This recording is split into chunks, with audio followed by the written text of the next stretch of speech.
میرے ساتھیوں، میری ماں بہنوں، بزرگوں، نوجوانوں، دیکھو یہ دو طبقے ہیں اس ملک میں، خاص طور پر ہمارے شہر میں۔ ملک کی بات ابھی چھوڑتے ہیں، سندھ میں آ جاتے ہیں اور سندھ سے کراچی میں آ جاتے ہیں اور کراچی کے ساتھ ملا لیتے ہیں سندھ کے شہری علاقوں کو، اس لیے کہ سندھ کے دیہی علاقوں کی بات اس لیے نہیں کر رہا کہ وہ بیچارے تو ہماری طرف دیکھتے ہیں دیہی علاقوں کے لوگ کہ شاید شہر سے کوئی انقلاب اٹھے کہ ہمیں بھی ان جاگیردار وڈیروں سے جان چھڑائے، اس لیے کہ ہماری روٹی چھین لی، ہمارے کپڑے چھین لیے، ہمارے مکان چھین لیے، ہم تو ان کے سامنے آواز نہیں اٹھا سکتے، ہمارے اندر تو دم نہیں ہے کہ ان وڈیروں، ان جاگیرداروں کے سامنے ہم اپنی آواز بھی اونچی کر سکیں۔ ہمیں تو یہ جھوٹے مقدمے میں بند کروا دے گا، ہمارے پاس تو نہ میڈیا آتا ہے نہ ہمارے پاس سوشل میڈیا ہے۔ تو سندھ کا دیہی علاقے کا انسان بیچارہ تو مظلوم ہے، وہ تو پسا ہوا ہے، وہ امید لگا کر شہری علاقوں کی طرف دیکھتا ہے، ہماری طرف دیکھتا ہے کہ شاید یہاں سے کوئی ایسا انقلاب اٹھے جو اس جگہ کو بھی ٹھیک کرے اور ان کو بھی آزاد کرائے۔ تو بات میں کرتا ہوں، اس کراچی میں آ جاتے ہیں، دو طبقے ہیں، ایک وہ جو ظلم کر رہا ہے اور ایک وہ جو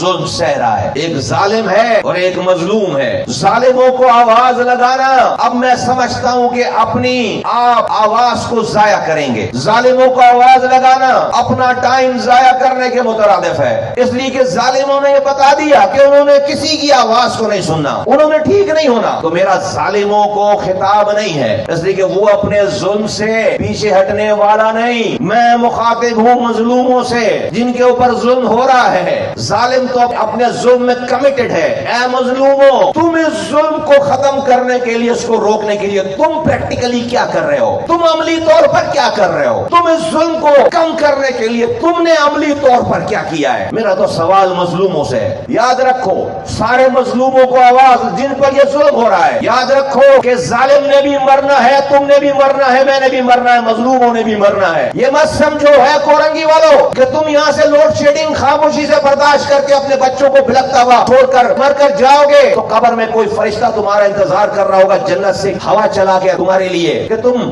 بڑی گرمی برداشت کر کے آئے ہو، خاموشی سے مر کے آئے ہو۔ نہیں نہیں نہیں، ایسا نہیں ہوگا۔ رب سوال کر لے گا کہ اللہ تو موجود تھا، یہ ظالم کا بھی امتحان ہے، مظلوم کا بھی امتحان تھا، ہے یہ دنیا، تجھ پر یہ امتحان ڈالا گیا، تو نے اس امتحان میں اے مظلوم جب تجھ پر یہ ظلم ہو رہا تھا تو تو نے اس ظلم کے خلاف کیا کوشش کی، اور رب یہ پوچھ لے گا کہ تو اگر ذرا سی کوشش کرتا تو میں تیری مدد کے لیے چلا آتا، تو نے تو کوشش ہی نہیں کی، تیری خاموشی سے مر کے آنے کی وجہ سے پیچھے ظالم اور مضبوط ہو گیا۔ آج تک چوکوں پر بیٹھ کر ٹی وی ٹاک شو دیکھ کر حکمرانوں کو گالیاں بک کر بد دعائیں دے کر سو جانے سے صبح کوئی حکمران مرا ہوا ملا ہے؟ صبح کوئی بد دعاؤں سے کوئی حکمران کے کسی کے آنکھ میں بال بھی ٹوٹ کر گرا ہے؟ صبح تک وہ ہماری بد دعاؤں سے اور موٹا مستنڈا ہو جاتا ہے اور لالی آ جاتی ہے اس کے چہرے پر، کیونکہ مظلوم جس پر ظلم ہو رہا ہے وہ کوئی کوشش نہیں کر رہا، کسی معجزے کے انتظار میں ہے، نہیں آئے گا، آسمان سے فرشتے نہیں اتریں گے۔ یہ ووٹ تم دیتے رہو، تم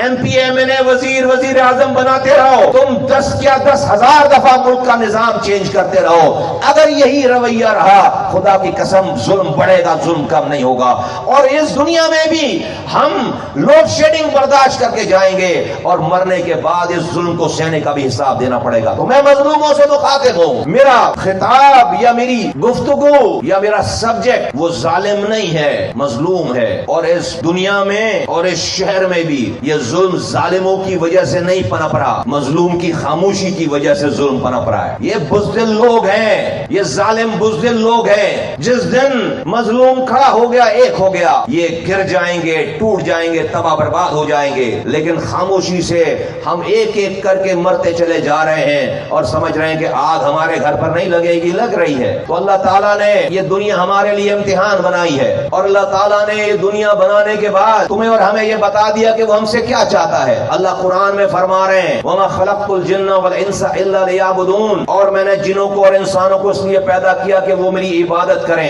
عبادت کے لفظی معنی عبودیت ایک جملہ ہے، عبودیت سے نکلی ہے، اور عبودیت کے لفظی معنی اردو میں اس کو غلامی کے کہتے ہیں، غلامی۔ اللہ کہہ رہے ہیں کہ میں نے تمہیں پیدا اس لیے کیا ہے کہ تم میری غلامی میں آؤ، میری غلامی میں آؤ۔ غلام کون ہوتا ہے؟ نوکر اور غلام میں فرق ہے۔ نوکر وہ ہوتا ہے جس کی نوکری کے اوقات ہوتے ہیں، صبح 9 سے 5 بجے تک وہ کسی کا نوکر ہے، جو مالک کہے گا وہ بات ماننی ہے، اس کے بعد اس کی چھٹی ہو جاتی ہے، اس کے کچھ حقوق ہیں۔ لیکن غلام کی کوئی چھٹی نہیں ہے، وہ صبح دوپہر شام رات دن اگلے دن ہفتہ سال جب تک غلام ہے اس نے اپنے آقا کی بات ماننی ہے. تو اللہ کہہ رہے ہیں انسانوں کو بنانے کے بعد کہ میں نے تمہیں پیدا اس لیے کیا ہے کہ تم میری غلامی میں آؤ, اور اسی لیے غلامی کہی ہے بات کہ اگر صرف عبادت ہی کرانا مقصد ہوتا تو عبادت تو پورے 5 وقت کی نماز ٹوٹل 1 گھنٹے میں ساری نمازیں کور ہو جائیں. سال میں 1 مہینے کا روزہ ہے, سال میں 1 حج ہے, 1 دفعہ زکات دینا ہے. تو ہم تو جس چیز کو عبادت سمجھتے ہیں حج, روزہ, نماز, زکات, وہ تو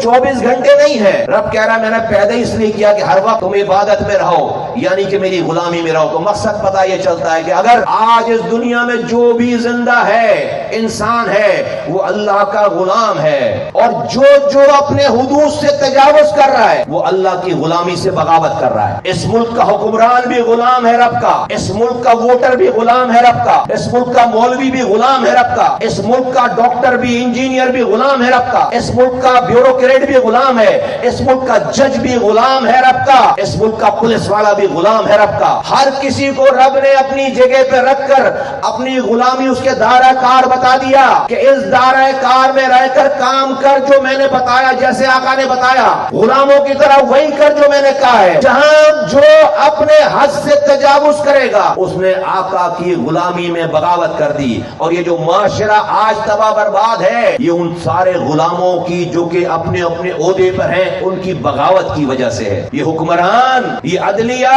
یہ بیوروکریسی, یہ پانی دینے کا ڈپارٹمنٹ, یہ بجلی دینے کا ڈپارٹمنٹ جس کو اللہ تعالیٰ نے عہدے دے رکھے ہیں, سب اپنی اپنی حدوں سے تجاوز کر رہے ہیں. پانی والے کو پانی دینے کا کام پہ لگایا,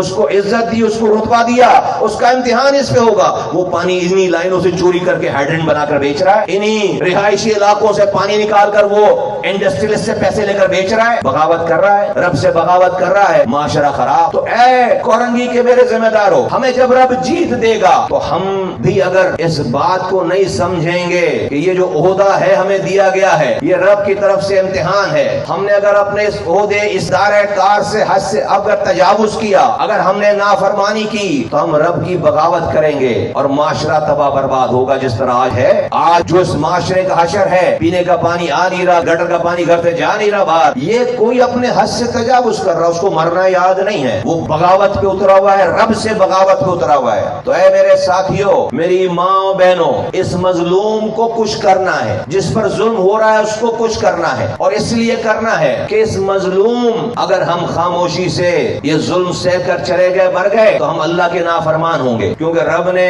ظالم کو بھی امتحان میں ڈالا ہے اور مظلوم کو بھی امتحان میں ڈالا ہے. اگر ہم خاموشی سے ظلم سہ کر چھوڑ کر مر گئے تو ہم اللہ کے نافرمان ہوں گے, اللہ کے باغی کہلوائیں گے. عجیب سی بات ہے, ظلم بھی ہم پر ہوا, ہم باغی کیسے؟ اس لیے کہ رب نے جب ہمیں بنایا تو ہمیں بتا دیا کہ تمہیں بنا اس لیے رہے ہیں کہ تم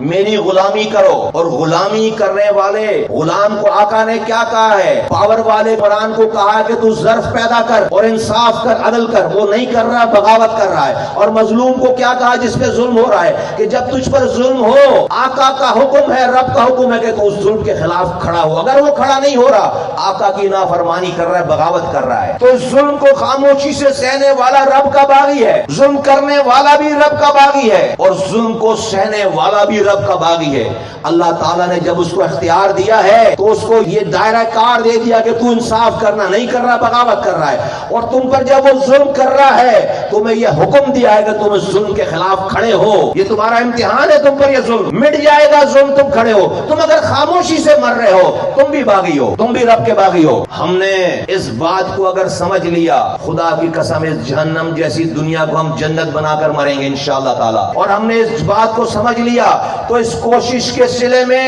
یہ دنیا بھی جنت ہوگی اور آگے بھی جنت ملے گی. لیکن اگر ہم نے اس بات کو نہیں سمجھا, صرف جیت کے چکر میں لگے رہے, تو ہم جیت کے بھی ناکام ہو جائیں گے, ہم بھی ظلم کریں گے خدا نخواستہ.